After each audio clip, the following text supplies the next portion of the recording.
याग्ड Panzer 38T, जिसे आमतौर पर हेटजर के नाम से जाना जाता था, दूसरे विश्व युद्ध के सबसे ज्यादा अनदेखे किए गए टैंक रोधी वाहनों में से एक था। इसका विकास युद्ध के आखिरी और सबसे अंधेरे दौर में हुआ था। ये घात लगाकर हमला करने में बेहद कारगर था और मित्र राष्ट्रों की सेनाओं के लिए डर का सबब बना हुआ था। लेकिन साथ ही इसके चालक दल के सदस्यों की मृत्यु दर पूरे युद्ध में सबसे ज्यादा थी। जैसा कि हमने कहा, हेटजर की कहानी की शुरुआत जर्मनी के सबसे बुरे दौर में हुई। 1943 के अंत तक युद्ध का रुख बदल चुका था। मित्र राष्ट्रों की बमबारी ने जर्मनी की मुख्य उत्पादन सुविधाओं को बुरी तरह नुकसान पहुंचाया था, जिसमें उनका भरोसेमंद असॉल्ट गन स्टुर्मगेशुत्स 30 स्ट्यूजी 3 बनाने वाला मुख्य कारखाना भी शामिल था। उत्पादन रुकने के कारण हिटलर ने तुरंत एक नए विकल्प की मांग की।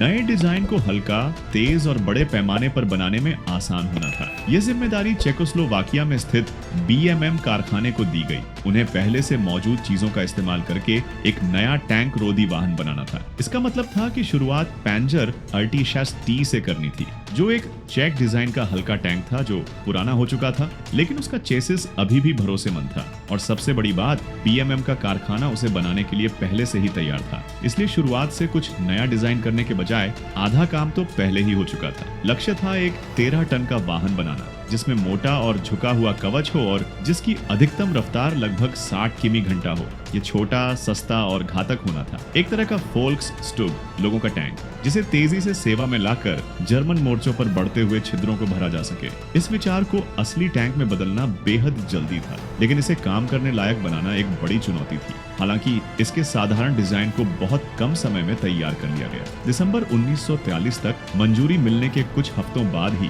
बीएमएम के इंजीनियरों ने इसकी योजना बना ली थी। जनवरी 1944 के अंत तक इसका लकड़ी का एक पूरा मॉडल बनाकर सेना के अधिकारियों को दिखाया गया। इसकी ऊंचाई कम रखने और इस छोटे चेसिस पर एक शक्तिशाली 75 मिमी बंदूक लगाने के लिए डिजाइनरों ने उसे दाईं ओर थोड़ा सा हटाकर एक फिक्स्ड केसमेट में लगाया। इसे 3 लोगों का चालक दल, चालक, गनर और लॉडर बाईं ओर एक के पीछे एक बैठ सकता था, जबकि कमांडर लड़ाई वाले डिब्बे के दाईं ओर पीछे की सीट पर बैठता था। हालांकि प्रोटोटाइप में तुरंत कुछ समस्याएं दिखाई दी। अंदर की जगह जर्मन मानकों के हिसाब से भी बहुत तंग थी, इसलिए उत्पादन शुरू होने से पहले ही इस डिब्बे को थोड़ा लंबा करना पड़ा। एक बार तो इंजीनियरों ने आंतरिक लेआउट को आसान बनाने और उत्पादन की गति बढ़ाने के लिए स्टार नामक एक प्रायोगिक बिना पीछे हटने वाली बंदूक लगाने पर भी विचार किया, लेकिन इस विचार को जल्दी ही छोड़ दिया गया। उन्होंने फिर से कुछ भरोसेमंद और पहले से मौजूद चुना, 75 मिमी पे के एंटीडाइस, एक आजमाई हुई टैंक रोधी बंदूक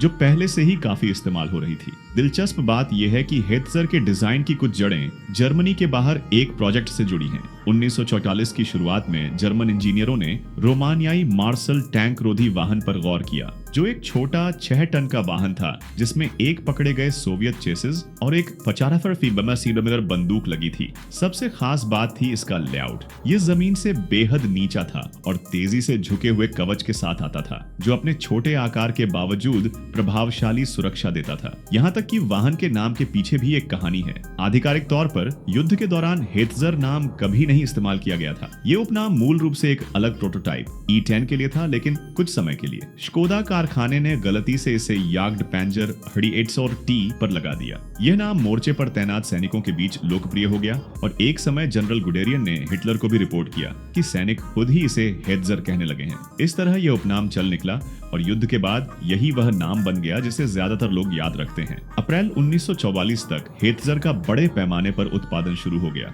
शुरुआत में 4000 वाहनों का ऑर्डर दिया गया था। मित्र राष्ट्रों की हवाई बमबारी और मोर्चों के बदलते हालात के बावजूद युद्ध खत्म होने से पहले कुल 2827 हेटजर बनाए गए, जो उस समय के हिसाब से एक प्रभावशाली संख्या थी, खासकर उन दूसरे वाहनों की तुलना में जो ज्यादा मशहूर हुए। हेटजर के छोटे आकार के साथ कुछ बड़ी समस्याएं भी आईं। इसकी लंबाई 19.7 फीट और चौड़ाई 8.5 फीट के करीब थी। इसकी ऊंचाई महज 7 फीट थी, यानी एक खड़े आदमी की आंखों के स्तर तक। लेकिन इस छोटे आकार के बावजूद इसका वजन लगभग 16 टन था, जो मूल पैंजर 38T के 10.8 टन से काफी ज्यादा था। कमांडर के पास अपना घूमने वाला कपोला बुर्ज नहीं था, इसलिए उसका दृष्टिकोण बहुत सीमित था। क्योंकि बंदूक दाईं ओर लगी थी, वजन संतुलित रखने के लिए वाहन के भारी उपकरण और गोला बारूद का ज्यादातर हिस्सा बाईं ओर रखना पड़ता था। लेकिन यह उपाय भी परफेक्ट नहीं था, क्योंकि दाईं ओर का सस्पेंशन फिर भी ज्यादा दबाव झेलता था और लड़ाई के दौरान जल्दी खराब हो जाता था। और जब चीजें गलत होती और अंदर आग लग जाती तो तेजी से बाहर निकलना आसान नहीं था। हेत्जर में केवल 3 ही निकास थे, जिनमें से एक जमीन पर एक छोटा सा हैच था जो शायद ही काम आता था, और 2 छत पर संकरे हैच। इसलिए आपात स्थिति में भागना बेहद मुश्किल था, जिसने इसके चालक दल की हाई कैजुअल्टी रेट, उच्च मृत्यु दर को काफी बढ़ा दिया। फिर भी इतने छोटे टैंक रोधी वाहन के लिए हेत्जर में जबरदस्त मारक क्षमता थी। इसका मुख्य हथियार 75 mm PK-39 तोप वही बंदूक थी जो पैंजर 4 और स्ट्यूजी 3 के नए मॉडलों में लगती थी। ये कई तरह के गोला बारूद दाग सकती थी और आमतौर पर इसमें 41 गोले होते थे, जिनमें ज्यादातर कवच भेदी और विस्फोटक गोले होते थे। ये ज्यादातर सोवियत और पश्चिमी टैंकों को मानक लड़ाई की दूरी से नष्ट कर सकती थी। और पैदल सेना से सुरक्षा के लिए इसकी छत पर एक MG-34 या 42 मशीन गन भी लगी होती थी। इसे अंदर से दागने की एक प्रायोगिक व्यवस्था थी, लेकिन महज 50 राउंड की ड्रम के साथ आप कुछ सेकंड तक अंधाधुंध फायरिंग करते और फिर दोबारा लोड करने के लिए बाहर निकलना पड़ता। हेत्जर में एक संशोधित प्रागर 6 सिलेंडर इंजन लगा था, जो लगभग 150 हॉर्स पावर की शक्ति देता था। ये इसके 16 टन के ढांचे को सड़क पर लगभग 43 किमी घंटा की रफ्तार से दौड़ाने के लिए बस काफी था, और बंजर जमीन पर तो इससे भी कम। इसके नीचे लगे आजमाए हुए पैंजर अर्टियस टाई डिजाइन की वजह से इसकी विश्वसनीयता जर्मनी के मैनी भारी वाहनों से बेहतर थी। फिर भी इसमें कुछ कमियां थीं। इंजन जल्दी गर्म हो जाता था और उसे ठंडा रखने वाले पंखे को चलाने के लिए अतिरिक्त बिजली की जरूरत पड़ती थी।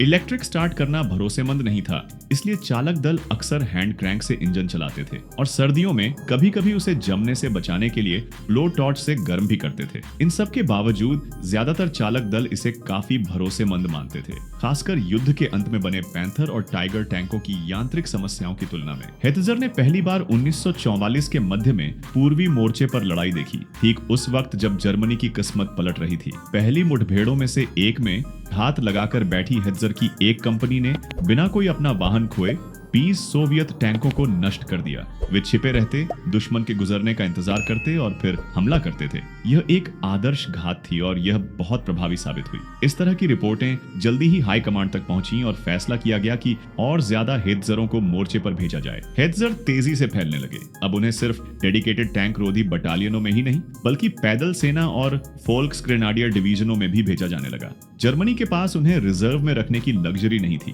हेत्जर सस्ता, मोबाइल और बचाव में प्रभावी था। ठीक वही कॉम्बिनेशन जो जर्मनी के बिखरते मोर्चों में छेदों को भरने के लिए चाहिए था। जंगलों में छुपाकर, मलबे में दबाकर या पहाड़ियों की चोटी पर गाड़कर हेत्जर इलाके को ही एक घातक हथियार बना देता था। सोवियत T-34 टैंक और असॉल्ट गन अनगिनत मुठभेड़ों में इसकी 75 mm बंदूक का शिकार बने। इसीलिए या तो यह पहले वार करके गायब हो जाता, या फिर इसके पतले साइड आर्मर, जो सिर्फ छोटे हथियारों की गोली रोक सकता था, से होकर इसे उड़ा दिया जाता। हेत्जर युद्ध के सबसे कुख्यात शहरी संघर्षों में से एक वारसॉ विद्रोह, वारसॉ अपराइजिंग में भी दिखाई दिया। 8 अगस्त को एक भयानक हमले के दौरान कुख्यात डिर्लेवांगर ब्रिगेड के हेत्जर वारसॉ में आगे बढ़े, जिन्होंने पोलिश नागरिकों को ह्यूमन शील्ड, मानव ढाल के रूप में इस्तेमाल किया। उन्हें टैंक रोधी वाहनों के आगे आगे चलने के लिए मजबूर किया। पोलिश प्रतिरोध सेनानियों ने एक हेत्जर को निष्क्रिय करके कब्जे में लेने में कामयाबी हासिल की। उन्होंने इसका उपनाम बहादुर, डेयरडेविल रखा और इस पर एक सफेद ईगल पेंट किया,